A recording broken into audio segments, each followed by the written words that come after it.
ये बताएं किस संपत्ति से आप जुड़े हुए हैं और किस तरह से उस संपत्ति को जो है उसकी खरीद फरोख्त की गई और उसमें माफिया अतीक अहमद और उनके लोगों ने मिलकर के नुकसान पहुंचाया वक्फ को।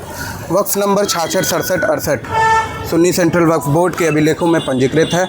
वक्फ नंबर 66 67 68 में जो पूर्व में मुतवल्ली रहे सैयद मोहम्मद अर्शियम व उनकी पत्नी व उनके कई सारे सहयोगियों ने मिलकर के साथ में एक उत्तर प्रदेश के बड़े माफिया मरहूम अतीक अहमद और मरहूम अशरफ के सानिध्य में उन लोगों ने काफ़ी सारी संपत्तियों को खुर्द-बुर्द करने का काम किया, जो कि वक्फ विधि के उल्लंघन थे।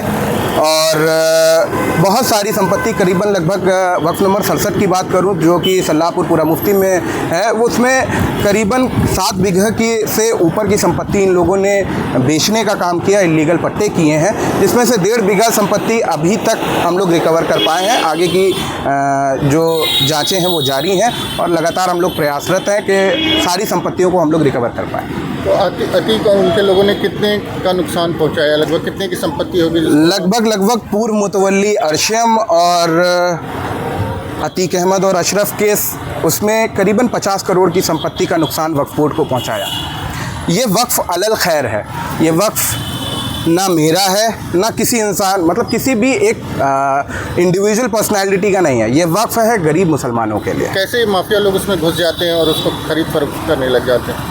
हम जैसे ही मुतवल्ली उसके लिए रिस्पॉन्सिबल होते हैं। जब पूर्व मुतवल्ली सैयद मोहम्मद अर्शियम पर उन्होंने अतीक अहमद और अशरफ के पावर का मिसयूज़ करते हुए अपनी ही सारी वक्फ की संपत्तियों को बेचा, उसी तरीके से ये लोग आते हैं, इन्वॉल्व होते हैं और पैसे की लालच में ये इस तरीके से संपत्ति को बेच दिया जाता था। पैसे की लालच थी, खौफ था, क्या था? पैसे की भी लालच थी, खौफ भी रहा होगा, उसको मना करने का उस टाइम पे आप भी जानते हैं किसी की हैसियत थी नहीं। और मगर फिर भी जिस कार्य के लिए हम लोग बनाए जाते हैं हमें उसकी शिकायत एक बार दर्ज करानी चाहिए थी।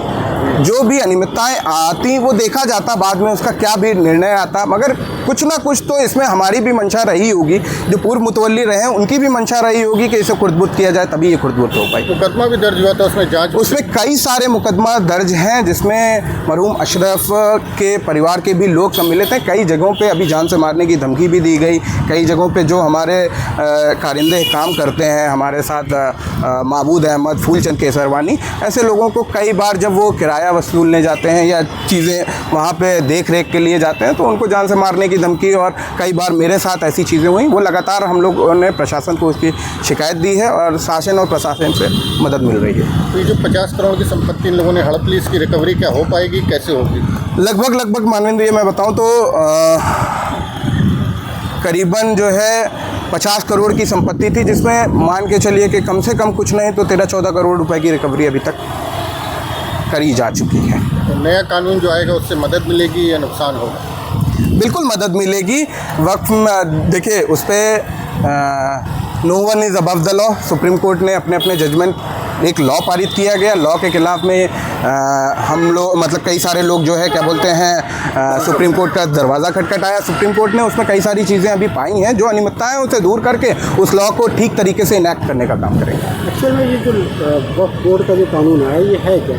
इसको लेकर के विपक्ष कई तरह के मुद्दे उठा रहा है। वक्फ बोर्ड का कानून जो आया है इसको लेकर के विपक्ष लामबंद हो रहा है, मगर वक्फ जो ये नया कानून है वक्फ संशोधन अधिनियम 2024, इसमें जो पहले अनियमितताएं रहती थी कि जिस तरीके से कई सारी संपत्तियों को बेच दिया जा रहा था, वो बेशकीमती संपत्तियां थी जो कि आम मुसलमान गरीब मुसलमान के लिए थी, मगर आज की डेट में उसमें कई सारे बड़े राजनीतिक व्यक्ति लग करके अपनी अपनी राजनीतिक रोटियां सेकने का काम कर रहे थे। उन सारी राजनीति को दूर करते हुए कई सारे अमेंडमेंट्स किए गए और उन अमेंडमेंट्स को आज की डेट में सुप्रीम कोर्ट में चैलेंज भी हुए हैं। बहुत सारी अनियमितताएं आ रही हैं, बहुत सारी चीज़ें पाई गई हैं। उन सारी चीज़ों को सही ढंग से लगा करके उसमें जो भी बेस्ट आएगा, वो जो भी सुप्रीम कोर्ट का ऑर्डर आएगा वो मान्य होगा हम सबके लिए। वक्फ क्या है अगर लेमैन की भाषा में समझें? Waqf is a charity,